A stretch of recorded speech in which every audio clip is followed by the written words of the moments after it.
आप देख रहे हैं कनेक्टिंग गुरुजी। आप सभी का स्वागत है हमारे अपने चैनल कनेक्टिंग गुरुजी पर। आज मैं आपको बताऊंगा दशमलव, ठीक है, दशमलव, जोड़, घटाना, गुणा और भाग से संबंधित प्रश्नों को हम कैसे करेंगे वो मैं समझाने जा रहा हूं। फिलहाल अभी जो आप बोर्ड पर देख रहे हैं 6 प्रश्नों को, यानी 6 प्रश्नों को अभी जो आप देख रहे हैं 6 प्रश्न लिखे हुए हैं।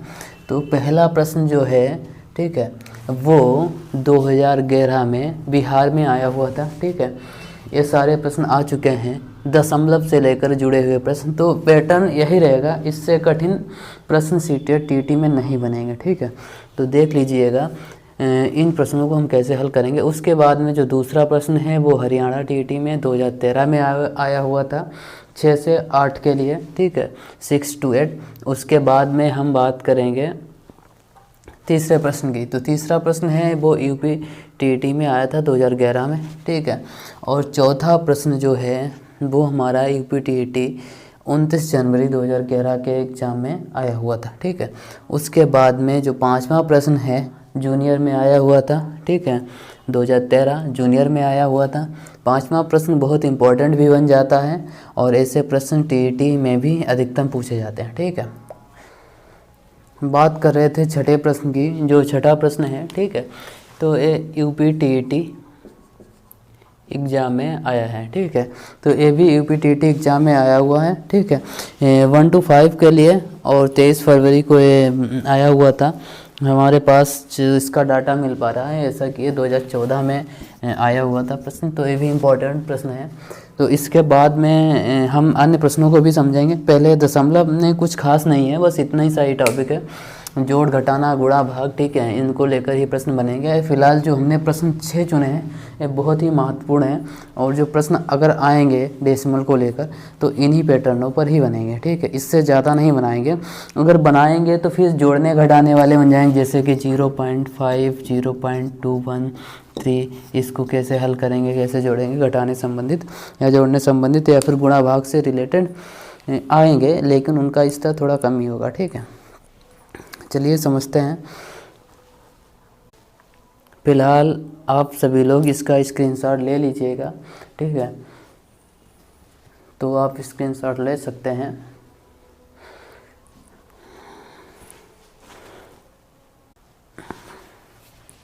चलिए देखते हैं, अंतिम प्रश्न ही देखते हैं पहले।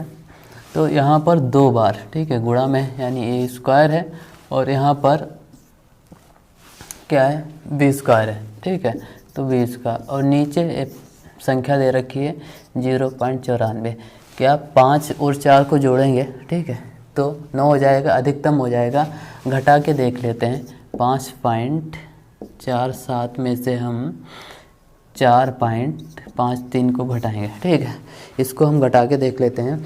तो 7 में से 3 गया, कितना बचा, 4, और यहाँ से दाही लोगे 14 में से, ठीक है, 5 गया तो बचा 9। यहाँ 4 में से 4 गया, कुछ नहीं, यानी 0.94 बचा। ठीक है, कितना बचा है, 0.94। ठीक है, तो ए 0.94, ठीक है, आ गया घटाने पर। तो जब ये सूत्र बनता है तो इसमें क्या करते हैं, a + b एक बार करते हैं, a - b करते हैं, और a - b तुम्हारा कितना है, 0.94, और बटे में कितना है, 0.94। तो ये कैंसिल हो जाएगा, बचेगा क्या, a + b वाला पार्ट। तो जोड़ के देख लो, जब कभी ऐसा प्रश्न आए तो हम उसको कैसे करेंगे, बस जोड़ लेंगे। 2 संख्याएं एक एक चुन लेंगे, a + b कर लेंगे। 5.47 में 4.53 जोड़ देंगे तो 7 3 10 का 0, 5 4 9 1 10 का 0, 5 4 9 1 10। तो हमारा आंसर कितना आ गया, 10। ठीक है, समझ में आया। तो देखते हैं अगले प्रश्न को। अगला प्रश्न क्या है, यहाँ पर देख रहे हो 3 बार 8.9 है, फिर 3 बार 3.7 है। ठीक है, a का क्यूब माइनस b का क्यूब बन गया, नीचे a स्क्वायर, ठीक है, फिर ab और फिर b स्क्वायर। ठीक है, मतलब 8.9 हमारा a है। ठीक है, a है और 3.7 वो b है। तो इसमें फार्मूला क्या बन गया हमारा, a का क्यूब माइनस b का क्यूब अपान a square plus A B plus B square. ठीक है, तो इस फार्मूले को समझ लेते हैं। तो इसको क्या करेंगे, ए माइनस बी लिखेंगे। ठीक है, ए माइनस बी लिखेंगे, फिर A square plus A B plus B square, ये हमारा फार्मूला है, और अपान में A square plus A B plus B square आ जाएगा। तो इससे ये पार्ट पूरा कैंसिल, बचा कितना, ए माइनस बी। तो ए माइनस बी कितना था हमारा, 8.9 माइनस 3.7, घटा दो तो कितना बचा, 9 में से 7 गया 2 और 8 में से 3 गया 5। ठीक है, बीच में दशमलव, तो 5.2 इसका आंसर। ठीक है, अगला प्रश्न क्या है, अगले प्रश्न को देखते हैं। अगला प्रश्न है, इसमें देख लो ए लिखा है ए स्क्वायर। ठीक है, मतलब अगले प्रश्न को जो हम देखेंगे तो इसमें लिखा है ए स्क्वायर है 827। ठीक है, फिर यहाँ पे ए बी स्क्वायर है। ठीक है, तो ए स्क्वायर और बी स्क्वायर, पहले इन दोनों संख्या को घटा के देख लेते हैं कि यह संख्या बन रही है कि नहीं। अगर बन रही है तो हम जोड़कर लिख देंगे, वही आंसर बन जाएगा हमारा। ठीक है, 0.827, यहाँ पर फिर नीचे है 0.173, घटा दो। ठीक है, बचा कितना, यहाँ पर बचा 4, यहाँ पे 12 में से 7 गया 5। ठीक है, और यहाँ पर 7 में से 1 गया 6। ठीक है, तो 0.654 ये नीचे बन गया घटाने पर। अब देखो ए लिखा है ए स्क्वायर, ए लिखा है बी स्क्वायर। ठीक है, सूत्र क्या बनेगा, ए स्क्वायर माइनस बी स्क्वायर का ए प्लस बी और ए माइनस बी बचेगा। ठीक है, और नीचे ये घटाने पर आ रहा है, मतलब ए माइनस बी दिए ही है, तो ये कट गया, बचा क्या, ए प्लस बी। बस इसी को जोड़ के लिख देंगे।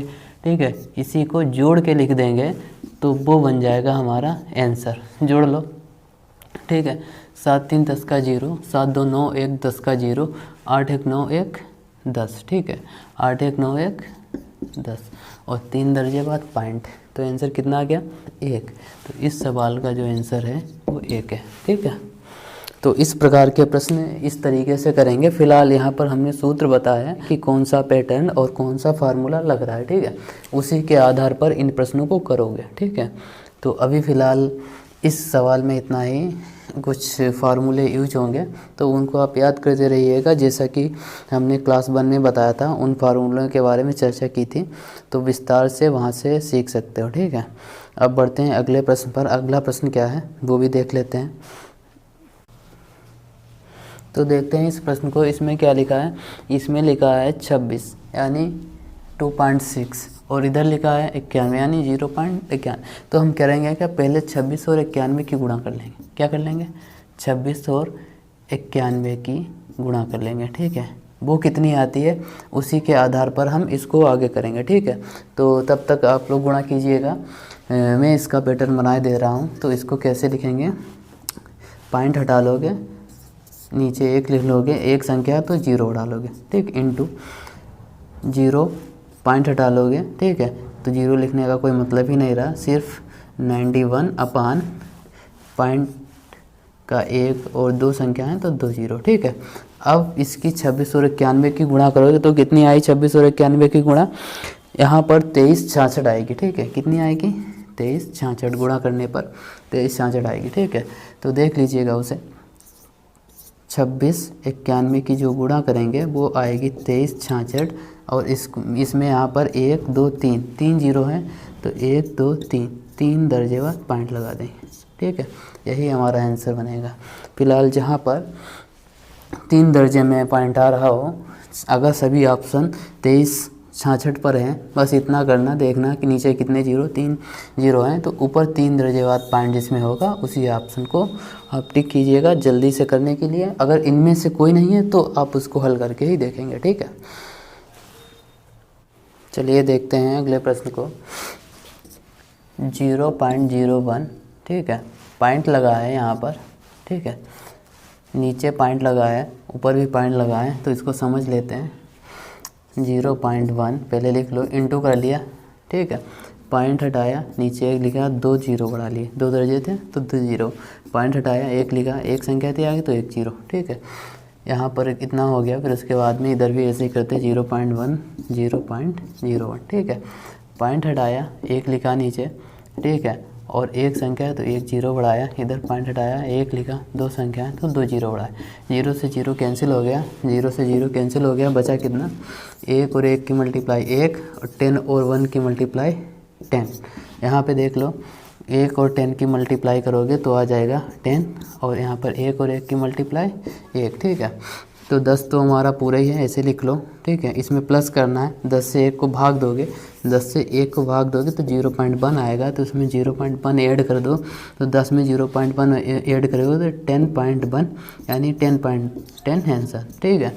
कैसे आएगा, 10.00 कर लो, इधर 0 पॉइंट के नीचे पॉइंट रहेगा, ये ध्यान रखना, 1 एक जीरो और बढ़ा लो, 1.01, ठीक है। बात समझ में आ गई। इसे हम 0.10 भी बोल सकते हैं, ठीक है।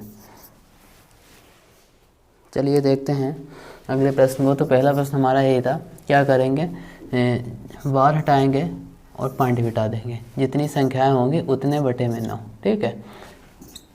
हटा दिया पॉइंट, बटे में 9, इसमें भी कई बटे में 9, ठीक है।